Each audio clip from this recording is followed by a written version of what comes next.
দেখো আমাদের কলা গাছ কাটলো, কলা গাছে কলা হয়েছে, পাখিতে খেয়ে যাচ্ছিল, পেকেছে একটা দুটো, অনেকগুলোই খেয়েছে না পাখিতে,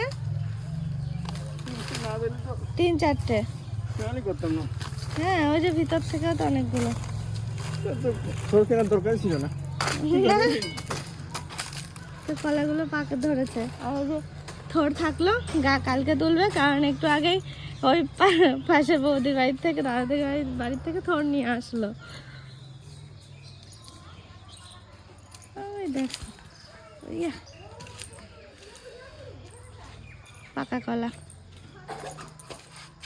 কলা এমনি রেখে দিলে পেকে যাবে। সব সহকারে রেখে দিয়ে হ্যাঁ কিছু। হ্যালো শোনো,